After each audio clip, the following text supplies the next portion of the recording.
Hello and good evening for this Sunday, August 6th, 2023. We have watched the second episode of Big Brother season 25, which was the week one HOH and D nominations because we already had nominations. And we're here to break it all down on Super Mario Brothers podcast and streaming live here on Facebook, YouTube, and on Twitch. You might be listening to the audio version.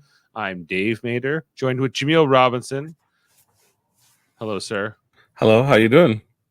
I'm all right. You know, it's the third podcast today, so it's been, it's been I know. tiring.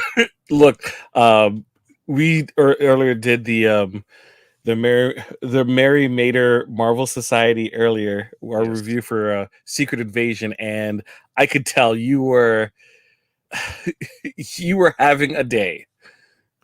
Well, it's just 3 podcasts in a day. It's always going to get you, no matter what. And so, hey, this is number 3. So we are going to talk about the episode. Spoilers, ahoy, everybody. Well, up till this episode, and then we'll do our live feed spoilers. We're not talking about any live feed stuff yet. This is just what happened in episode 2, which covers days 1 through 3 in the Big Brother 25 house. We saw here that we got the okay. So what happened in this episode, Jaemeel? Let's talk about it. We saw that Jared was called out by Izzy for being the son of Suri right off the bat. Like, so it seems like the other 14 house guests, only Izzy was the one to pick up on the fact that Suri and Jared are mother and son. Although, if you look at these two.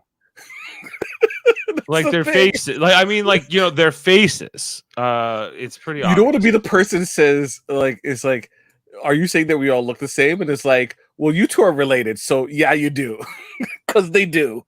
Well, like even the other black people in the house, you think would be able to like put this together or like be able to call it out, without having to go there.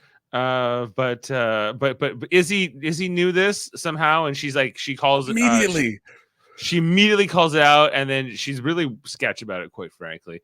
But she's right now she's got Suri and Jared right where she wants, I guess. I don't know who else Izzy would or would not be working with, so she's gonna keep that under wraps. But like, if you were in the house, you'd be like, "Oh yeah," right, and think to yourself, "I know," and then talk to them privately, not in the middle of everyone. Go, "Hey, I see you with," and it, like, Jared has to pull her aside and calm her down. Yeah, there was a little. I didn't get a good read off Izzy from the whole thing. I think she came off, not dealing with it well in general. But for now, she seems to have kept this information to herself. There was a lot going on with Kirsten in this episode. She's another nominee here. She was trying to make too many alliances, including the Phalanx 5 or something like that. But Kristen was getting targeted quite a bit in this episode, especially by Jared and Suri and Felicia. She did it to herself. This wasn't just like a one person like Suri and what the show showed. People were like on top of that she was really sus. Yeah. There was an HOH competition. There was episode. That was about going across a balance beam. It was a timed competition. Normally you would do this like on a live show because it's just a fast thing you can do with people, but they chose to do it here in the taped episode. And ultimately Riley, my draft pick in this, ends up winning this HOH, but there's already 4 nominees from the heats in the previous thing. She won it with like 16-second time. There were some other notable. Blue. So Blue started off with 1 minute and 36 seconds. Cameron went next. He threw the challenge. He did in 53. Red did 50. America was longer than 50. Heisem did 22 seconds. Boyd was longer than 22 seconds. And Riley hit 16 mark. And then Izzy, Luke, Matt, Suri, McCall, and Jag were all longer than 16 seconds, especially with Jag throwing the competition, leaving Riley as the champ. First comment here. There was a lot of people who threw this competition or said that they didn't want to win this HOH. I don't really understand that. There wasn't a lot of downside to winning this HOH because you don't have to technically put anybody up. You're just choosing not to take somebody down. There's a big difference here. You still have to do the veto. You still have to do the veto potentially or do a renom, but the amount of blood you potentially going to get in your hands here is minimal. As far as HOH goes, this would make you seem like an important ally early in the game. There's not a lot of downside from my perspective to winning this particular HOH, but a lot of the people in their confessional said they didn't want to win this.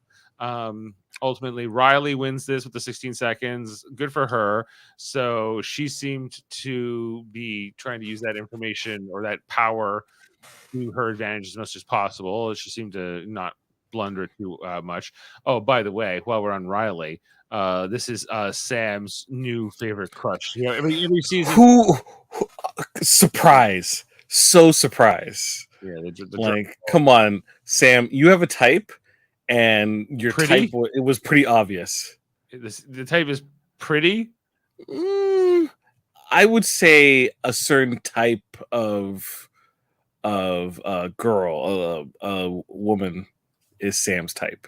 Can you be more specific? More elaborate? Yeah, a youthful, kind of fun. Typically might be blonde or might be a brunette. Very slender. That's athletically inclined. That's Sam's model that's Sam's type, vibe. maybe. No, I wouldn't say she's necessarily a model type. She's very good looking. I don't think she necessarily, because I think her height, she would be excluded from model type. Okay. Yeah. Well, so but she's also the HOH.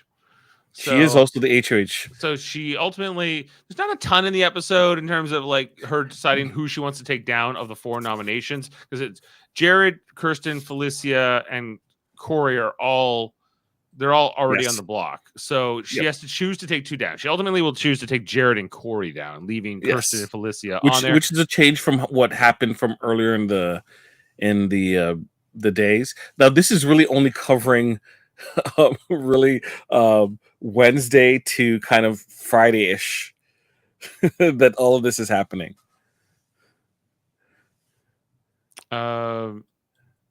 Yes. Well, sure. Yeah. Yes. I yeah. Right. I get that. Yeah. So, earlier on, Corey, like there were two people that everyone looked at like house pariahs, and that was Kirsten, who did not do herself any favors, and then Corey as well. Don't be going after Corey. Corey's my buddy. I'm just telling you what happened earlier in the week. Right? Of course, they want to go after Corey because he was in the Nether region, and once you're in the Nether region, it's hard to come back from the Nether region. That's just how it is. But there was a lot of sharing that we didn't necessarily see that was happening throughout the episode. So McCole was telling people she's a high school journalism teacher. America mentioned that production took away most of her swimsuits for being too skimpy. Okay. Felisa. I'm gonna butcher that. That's gonna be the name that you're gonna correct me on. Felicia was in the Air Force for 25 years. And Corey told Riley that his brother played Survivor. Corey told who? Told Riley. Corey told Riley this information. Yeah. Why do you think he did that? Probably to form bonds, and plus, you can tell Corey was kind of a little shook that Suri was on the program, and with Suri being in Survivor circles, he wanted to give that information before it leaked out. Okay. Yeah. And so, do you think Suri knows that Corey is Zach's brother? Probably not. Probably not. Probably not. No. It's like I don't know who the hell your brother is. The better question is, does Suri know who Zach is in the first place? No. And even if she did, she's like, he probably came and shook my hand and said that he was a big fan. That was probably it. Yeah, she's like, he was on one of those seasons after me. She probably doesn't keep track of, especially the first boots. Even if they're was Zach a first boot? Yeah, he was first boot in that season. Damn.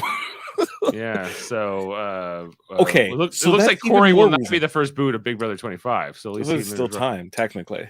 well, technically, he could go back up. You think? You think he could? Yeah, you definitely can. I don't think he should be eligible. He was already a nominee and taken down. I don't think he should be a renom possibility at this point. I think he's been through enough. You just say that because it serves your best interest. He's my draft pick. Leave Corey alone. Leave the Wurdenbergers alone. They've had it rough in reality TV. They don't need to be. I figured that he told Riley about his brother, and it's like, my brother went home in week 1. Please don't let that happen to me too. I don't want it to become a thing. Well, maybe right? maybe he appealed to Riley's compassion here Maybe. and said, you can't nominate me. I have to at least tell Zach, my brother, who's much funnier than me, that at least I got further in Big Brother. The Flanix 5, which Okay, what do you think of Luke? Can we talk about Luke Valentine? Because this guy. Hold on a second. Let me get to the Flanix 5 and get that out of the way. Well, I think you can't talk about the Phalanx 5 without talking about Luke. That's just my opinion. Okay, what is your issue with Luke? My issue with Luke is that he's a bit of a dweeb. A bit of a... How is he a dweeb? We barely heard from him. How is he a dweeb? Let's have a look here at Lukey. This guy, okay, like the way he formed this alliance, like out of nowhere. Look, he named the alliance. Kirsten is the one who formed the alliance. Right, but he was definitely into it. Yeah, he named it. He named it like to a point where Jared was actually startled that an alliance had formed so fast. Look. There are a lot of alliances that are formed that we don't necessarily see on television. Named alliance, and I'm going to talk about a couple of them in a bit. But don't put this on Luke's feet. But if it makes it on the show, it's a thing. It is a thing that's going to bury Kirsten, sure, but it's not really a thing. It's not really a thing? No, it's not really a thing. All right. Okay, so is that it? Is that Phalanx 5 consists of Phalanx 5? Riley, yes. Kirsten, is that a real alliance? Should I put that on our document? It's a fake alliance. It's a fake alliance because they've never officially met a second time. Okay, so it's not real. Not real. So Jared shortly went to Izzy and also outed the group as well and mentioned he had concerns about it. So he spoke to both Suri and Izzy. So it matters in the sense that people know it's a thing they need to watch out for. It's when people have conversation with Riley once Riley won HOH and they start talking about people they have issues with. Jared had already planted the seeds that Kirsten was the one who kind of spearheaded it and how he feels about it. That's the information that's being also relayed to Riley as well. So despite Jared doing a lot as well, his work at least has a target, whereas Kirsten's is, I got to do all this stuff because I don't want the target to be on me, but the target is primarily on her. Because she's working too hard. She's working too hard in the sense that she's not working to get to know people. She's working to try to get in people's graces, and it's obvious. Yeah, and it's just it's too obvious. Yeah. Okay, so have-nots. So we have have-nots. We have 4 people. It is Jared. Yeah, the Milliverse. It's Jared, Luke, your friend, Corey, and Hassam. Yes, Corey volunteered. He's trying to work his way from the bottom here. That's how it goes for Corey. Jared also volunteered because he assumed there was a twist to it. Yeah, we'll see. What did you think of the have-not room? I thought anytime. Let's see if they keep with it or it has a point. Because as we've seen in Big Brother, where they have an ambitious have-not room and then never use it or never have anything in it, that's interesting. It's kind of just a waste of a room. It didn't seem like that uncomfortable room to sleep in. Like that hot dog bed seemed okay, and even the cheese bed seemed all right. The horror beds seemed worse. Yeah, the scary room, right? Yeah. Yeah, I think that's more of the have-not room, but I guess not. So okay, we'll see. Let's see. Did we get an HOH room? I can't remember. For They did. She did get her HOH room. I don't think they're just going to show it because there wasn't anything special that came from it.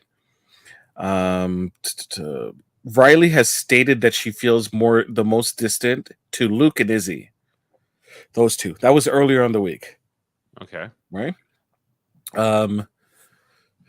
If so Izzy she had her druthers, she might put up Luke and Izzy. From scratch. If Izzy had a way, she would have wanted Corey and Kirsten on the block.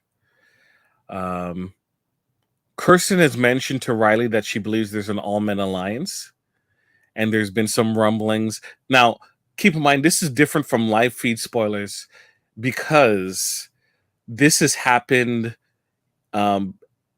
during the time period in which the episode that we just saw aired. So unless they go back to it, we're not going to see it. So it is technically relevant. Now, anything that is going to be post the episode that we just saw, that's going to be in our live feed spoiler. So I just want to give context to when I'm giving additional information that you didn't see on the show. Gotcha. Let's see. I'm keeping a lot of the pairings until the live feeds. So I'm not really going to mention that. How did you feel about this episode overall? Lukewarm. I thought it was not Luke Valentine. But it was like I'm just kind of settling into who these house guests are. What are the dynamics that are forming here? How is this Suri and Jared thing going to play out? I was happy that that Riley won this HOH. But I really I'm just starting to get to know these people. And so I feel like I don't really know how to feel yet. If it's going to be a good season or not, it's hard to tell. It seems that the show, in terms of its presentations, doesn't seem to be as crazy as last season with Paloma and the season before with Frenchie. It seems not a lot of explosion and drama here to start off. Yeah, it seems that everyone pretty much understands the cadence of what the show is supposed to be in terms of alliance making, because people are making alliances. They're just not being sloppy like Kirsten was sloppy. Right. Well, what not to do, right? Like maybe that helps reinforce it to other people. There's a way to create an alliance, and that is a more natural conversation where both parties agree to work together. Jared's issue is that they were all talking about making sure they're going to work together to stay healthy, not work together in the game, right? If you make an alliance in the first night, it isn't real, right? Probably not. If you talk about it the first night and then you follow up days later and agree to it and cement it, then it's a real alliance. There was no cementing. There was no cementing. This is basic alliance making 101. Yes. And in terms of first impressions of people, there's obviously people that we didn't really spend that much time with, like Blue, like Bowie, Red. No, Red. We had a little bit. We had a little bit with him in this episode. Right? They kind of put in work for Red and Cameron. Hissam. He's just a laugh. He's basically a laugh, and he has good balance because he has high heels. That's what we've learned from him, right? Matt is a little generic, right? I can't. I have to remember who Matt is sometimes. Matt's the deaf one. Matt's the gigantic guy. That everyone kind of likes, and everyone seems to like him. But I'm not really sure who he's working with. I have it. He might be in that alliance. I don't know. In the Flanix 5? Yeah. He was. He's part of that, right? Yeah. So, part of it.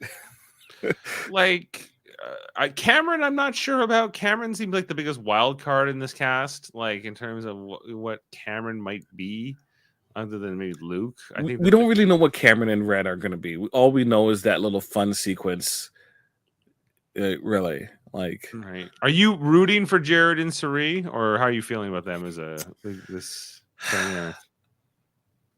If Suri, let's just fast forward to this season. If Suri wins, I would feel kind of cheated because I want Suri to win Survivor. I don't really want her to win Big Brother, right? That's one thing. Jared, his success is going to be dictated by how well Suri does, honestly, and not necessarily by his own thing, regardless. So that's that too. So he'll always have that hanging over it, even if Suri gets voted out somewhat early and then he goes the distance. Like, let him vote out his mom. I'd love to see that. Oh wow, Jeff Probst was here. He'd love it. But yeah, in terms of who I'm cheering for, look, it's sad to say I'm not even cheering for the person I drafted for. Kirsten's the person you drafted, and Kirsten may be the first boot here. Very well, maybe. I just feel that what I was hoping for is not what I got, because what Riley is doing, I feel that Kirsten should have been doing, or at the very least McCole. Mm-hmm. Like,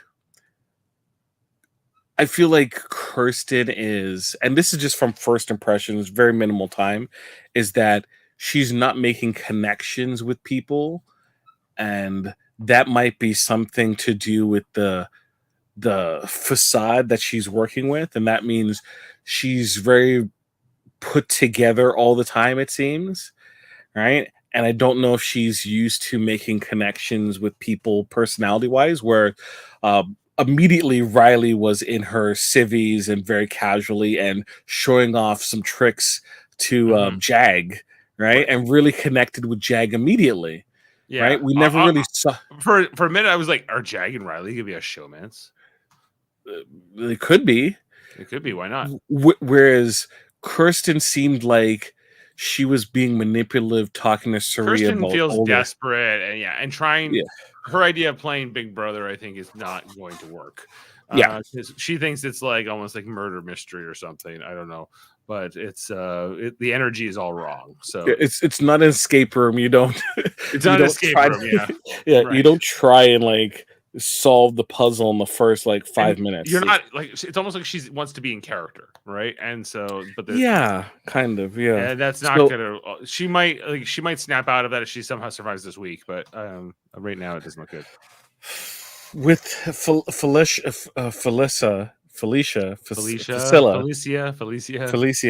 on the block, she has an escape route because, you know, once she was left on the block. But yeah, I think Suri's going to try to keep her around. That was the Kristen, Kristen or Felicia? No, Felicia. Yeah. I feel like Suri likes her, and I think that's ultimately why.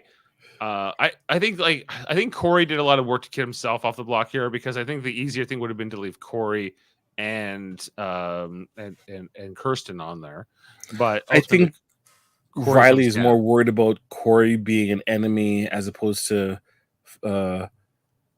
Felicia being an enemy. Well, Corey seems like somebody, if he survives this week, he kind of was like, I could win the HOHs, I could win the competitions, and maybe he very well could. So maybe I think he could. So maybe Riley is making the strategic move here, keeping this guy because he could win the veto anyway, and and take himself down. So why not just take him down, keep him happy, make him an ally here, and then next week he maybe keeps you safe, right? Or he saves you. So it's the right move. So we get Felicia. What can't I just call her Felicia? Like, why do I have to keep trying to come up with this weird pronunciation? Like, Felicia. We're gonna stick with Felicia until we're told otherwise. All right, Felicia. We got Felicia. What about Hyman and Kirsten are on the block, but Riley didn't choose to put them on the block in the first place. They just ended up here. So there's not, like, as far as his nominations go, she didn't really, like, there was more benefit of her saving people here than actually leaving people up, I think. And and we'll see what happens with the renom, if there is one, after the veto. But this was the Scrambleverse, where we get 4 noms before the HOH. So I think it's a pretty tame HOH, all things considered. And otherwise, like, in the grand scheme of things, yes, it is. What else is there to really say about this episode so far and how this season's kicking off? We don't have a lot of information yet, so I feel like we almost have to get into the spoilers and the live feeds and figure out Yeah, what and the I'm going hell's to keep going. the spoilers short. We're going to have a more in-depth one because the veto episode tends to be a big nothing burger sometimes. But So this week it might be more because I feel like there's still a lot that we still have to see play out this week and what the dynamics and what the sides are. We might not even know till the vote happens Thursday, really how this house is going to shake out and who's yeah, going to feel betrayed by whoever gets voted out and who won't. And so like I think it's just this is a marathon, not a sprint this season. So I think we just gotta take it a couple. We still have 97 days to go here. Jaemeel. So there's still a lot more to play out in Big Brother 25. So with that said, I think we should go to our spoiler section. If you don't want to know what the hell's going on in the feeds and all that, then get the hell out of here. yeah, and we'll see you on Wednesday. Yeah. Well, Yeah, come back on Wednesday. Right. But until then, let's get into our spoilers. See you on the flip side. Oh,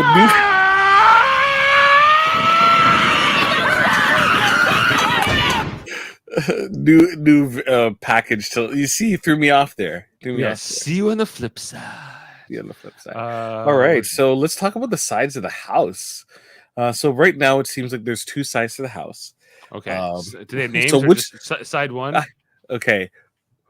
Could you name one person, and I'll tell you which. I'll tell you the rest of which side they're on. All right. Let's start with Jared. Okay, Jared. Jared is obviously with Suri, who wants to be close with Felicia, and then obviously Izzy is in tow because they know the secret. Right. And then there's Hassam, right? And then they're also Hassam, or as Jared would call him, Hyman. Yeah. Heisman. There's also McCall. McCall's in this side too. Yes. Okay. So that means the other side, the main core of the other side is Riley, Jag, Blue. Riley, right? Jag, Blue. Okay. And then also you have Matt and Cameron. Okay. Right? But at the same time, Riley likes Jared, right? And also likes Corey, and also likes America. Okay. So, but they're not in the group or whatever? Is that what you're saying? Technically, they're considered a side as well, even though Jared is on both sides. Gotcha. Yes. And then, but Riley at the same time really wants to work with the guys. So that means Jag, Matt, and Cameron. Okay. And what about Red? Red is kind of floating around. Okay. Who are the floaters? Because that you haven't given me 16, I don't think. Hold on, let me count this. So you gave me 6 on the one side and you gave me 5 on the other. So that's only 11 people. So there has to be a bunch of floaters then. No, I gave you 8 on the other side. You gave me 8 on side 2? So Riley, Jag, Blue, with Matt and Cameron. Yeah. Jared, Corey, America. Yeah. Jared's on side 1 with Suri. He's on both sides. He's on both sides? He's on both sides. And who else? Jared and who? Corey and America. So okay, there's 8 people on this side, but Jared's on both sides. Okay, so that leaves floaters are Red. What about Luke? Is he a floater? Luke is not listed there because remember, right? As mentioned before, Riley doesn't feel very close to Luke and Izzy. Okay, I'm just trying to understand where everyone sits. Okay, so what about Bowie Jane? Right, Bowie is once again floating around, and the thought is because Bowie herself said that she didn't necessarily want to join an alliance. She wants to get to know people first. So I think she's in that kind of floating group. Has the veto happened? Yes, it has. Okay. More sides. So earlier on, you started seeing different combinations kind of match up with Jared, Suri, and Izzy, obviously being a strong core. Then you saw Heisam, Izzy, and McCall somewhat be together, specifically with Heisem and Izzy being very close. And then you saw Jared, Matt, and Luke. Then you saw Jag, Riley, and Matt. You saw Jag and Riley really become a core, and they're kind of saying that they're each other's number one. So then Riley and Jared were also thinking about making an alliance with Jared, Riley, Matt, Luke, Jag. And then in addition, I can't keep track of all these. Don't write that down. With addition of Suri, Felicia, and Izzy as inclusive, the suggested name was, because Riley wanted an 8-person alliance. So Jared said, hey, instead of it being like a cookout, we should call it the reunion because everyone's invited. That's not a real alliance, but that happened. Okay. Right? Then there was the Suri, Heisem, Izzy, Bowie combination. There's talks about Suri forming an all-women's alliance with Felicia McColl, so that they don't have to work with Matt. Obviously, we saw Cameron and Red. Now, as of Saturday, we have 2 alliances that we can kind of talk about that seems that it could be real. And the first one is the HOH crew. HOH crew, okay. Yeah. Give me the HOH crew. Right? Which is Blue, Cameron, Jag, Matt, and Riley. Cameron, Matt, and Riley. 4 of them. Right? Though 5. 1, 2, 3, 4, 5. Yeah. Blue, 5. Cameron, Matt, Riley. Blue, Cameron, Jag, Matt, and Riley. You keep missing the Jag. Jag. It just rolls off the tongue. Jag. And then you have the Bye Bye Bitches Alliance. The Bye Bye Bitches, okay. Yeah. Which is Bowie, Suri. Bowie, Suri, okay. Felicia, Izzy, and McColl. This is all, all women, okay. So which alliance do I think is stronger? Obviously HOH crew, right, seems like a more of a stronger combination because Matt, Riley, Cameron, and Jag and Blue seem all very young, athletically inclined, and capable. They're capable. Whereas for Bye Bye Bitches, you have Bowie,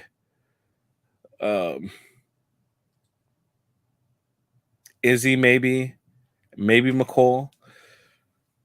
Right, we don't know how well. That's more of a social alliance as opposed to like an overall alliance. Right. I think the sides of the house seem a lot better, especially if Jared's side is able to pick up Red, Luke. Yeah, Red and Luke. Right. Jared's not in the HOH crew though. He is not. Okay. And McColl. What did she say we're supposed to call her? Mimi? Did she say that? Or something in her intro tonight. I totally missed that. Yeah, I think she's like, my name is McColl, but people call me Mimi or something. Sure, somebody in the comments. Okay. Was there? So when she gets evicted, are we going to call it the Emancipation of Mimi? We might. That's I think we have folks. If you didn't know, that's a Mariah Carey joke. Yeah, no, I know that album. Okay, I've heard of it at least. Do you want to know who won? Yes, I would like to know who won the veto. Sorry, Heisem won power veto. Hissam or is it Heisem? I thought it was Heisem. I thought it was Hissam.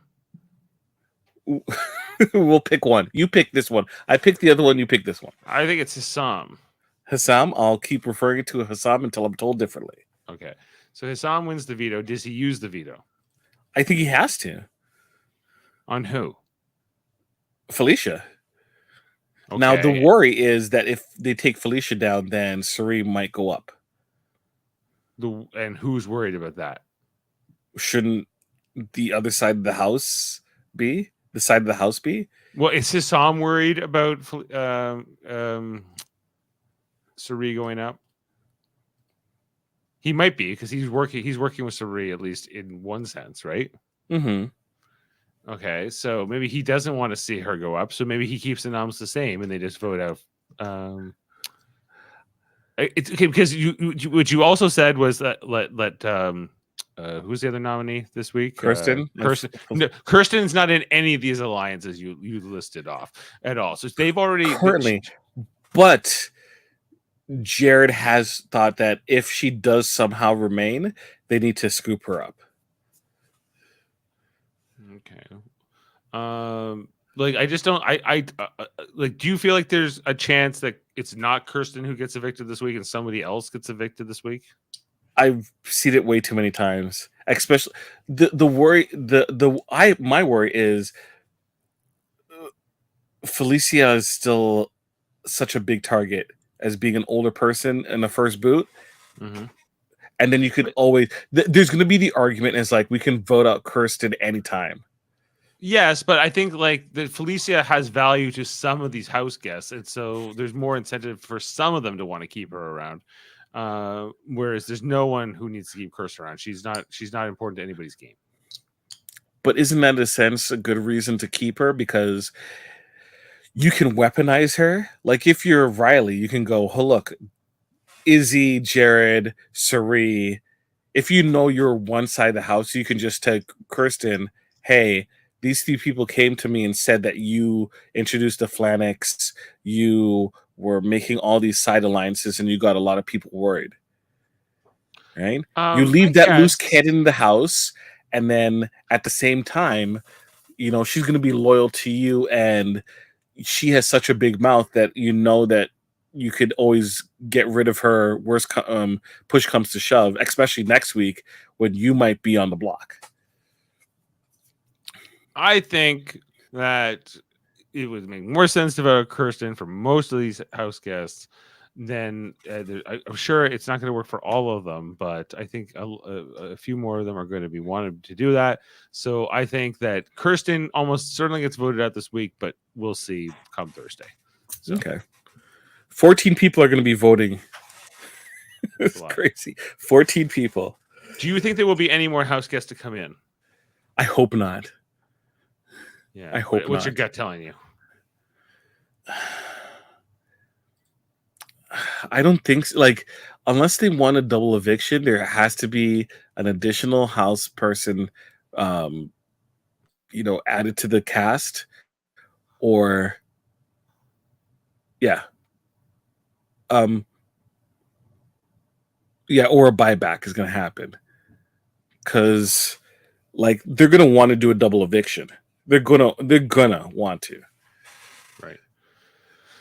Okay. Well, so they might. I guess they could do like a Big Brother Canada double eviction where the people don't leave the house. They're like in the nether region, and one fights back to come back one more week. Region. That's a place. Because didn't they say tonight the warning was from the nether region that somebody might be taken back to the nether region? But you wouldn't do a battle back that early, would you? No, but maybe this is setting up some kind of battle back from the nether region down the road. I guess so. Okay.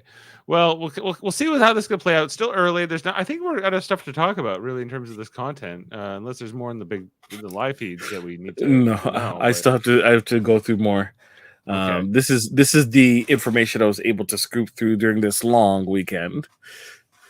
Well, thank you for the scoop, Jaemeel, and thank you for bringing in that information on the live feeds and how the house is starting to shake out. I think that's some interesting dynamics. I like that there's two sides forming, or a few different sides, with some overlay. Hopefully that will lead to a good competitive season. You know, with the power transferring back and forth. How do you like the cast so far? They're fine. Don't know them that well, but yeah, I agree. I'm happy with my picks, Riley and Corey so far. I think that they're doing okay. So I'm just sort of quietly rooting for them. Sri being there is fine.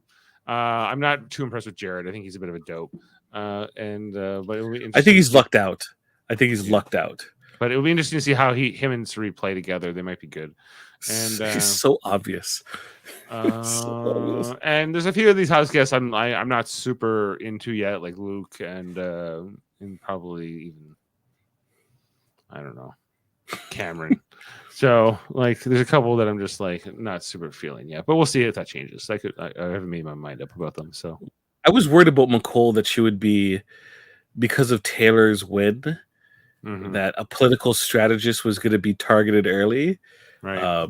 She obviously did not say what her education, her What did she job say? is. What did she say? She made up a fake job, didn't she? High school journalism teacher. High school journalism, is that even a class you take in high school? Oh, there's schools that have journalism. All right. Okay. But I think I think Kirsten kind of like is filling that Taylor pariah role very easily, because now Kristen's taking that, so McCall doesn't have to worry about it. Yeah. Right. Yeah. I see that too. Kirsten is a girl. Of course, she's a girl's girl. But Riley is not, though. Of course not. You know the rules. You know how it goes. So, okay. Well, we'll be back on Wednesday to talk about the Power of Veto episode and seeing Hassan win that and see if he uses it or not and how that's going to play out and who gets a renom or whatever. It sounds like we're at the end of the spoiler section there. Of course, check out our other content here on Super Mader Brothers podcasting. We earlier this year talked about Survivor season. What we on 45 recently? I think 44. This is going to be 45. No, we're going on to 45 this fall. So 44 most recently. Big Brother Canada 11 was also some time ago. We did the whole coverage of that. Are you going to cover your application for Big Brother 12? Big Brother Canada 12? I think I am going to throw in, but I just have to figure out what's the message of the video. So I just got to figure put that together and execute. So check out all that. And then tonight, Jaemeel, you were there. We were talking about the Marvel Cinematic Universe as it continues to expand. We were talking about Secret Invasion, the show on Disney Plus, which features the Skrulls and Nick Fury and all of that. You got that's from She-Hulk, right? That thing? Yes. Yeah. It's Kevin Feige, right? There you go. Yeah. So really we were on tonight. If you want to know what we thought about Secret Invasion, go watch that video. That's where we talked about it. We're not going to tell you here. Yeah. People want to know on all these different videos. Then also you should check out the United Federation of Podcasts, which this channel is a member of, which has all kinds of different podcasts, like our Star Trek channel, which is called Live Long and Podcast, all kinds of different Star Trek shows. Our Trivial Debates channel, where we argue about movie, TV, sports, like a game show format. That's like a monthly show. We have the Hellbound podcast, currently on hiatus, but they do a horror-themed audio podcast on Wednesdays. Alex Blackburn, Michael Chan talk about all kinds of horror-related events and movies and different storylines. Check out their podcast, the X-Rated podcast with Davan, Skelhorn, Andre Mayette every Tuesday. Talk about X-Men, the animated series from the 1990s and the soon-to-come sequel series, X-Men 97. They also have the interview with the voice of Nightcrawler from that show. Coming up next. That's cool. Andre Mayette is the Graphic Histories podcast where he interviews cool people from comic books and movies and different entertainment. Yeah, Steve the Dude Rude was the last one. Eisner Award winner. Rude coming up soon. Or already was on, you're saying? Yes. I think he was already on. He was already on. So check out that interview. Andre is a great interviewer and does some really amazing discussions. Check those out.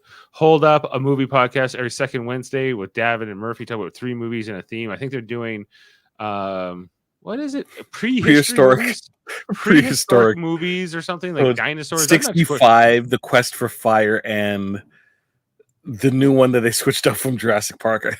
They always have a way of picking 3 movies I've never heard of, but it's you've heard of 65? Maybe. And then we got Eamon on Track, which is a music podcast where Eamon Mader, my son, does reviews of music albums. Just this morning we talked about the Bee Gees' One Night Only from 1998. This was the favorite album of my mom, who passed away just over 2 weeks ago. So and Eamon said, "What's your favorite album, Nanny?" And she said, "One Night Only, the Bee Gees." So we talked all about that for about 2 hours today, talking about what the meaning of the songs were in the context of her passing and just the music in general. So that was a really cool podcast. Go check that out on the Amen On Track. Make sure to subscribe to all these great channels here on the United Federation of Podcasts. And we will be back for more Big Brother in the near future, Wednesday and Thursday this week, which I guess will be August 9th and 10th, respectively. Come back. Don't you dare miss it.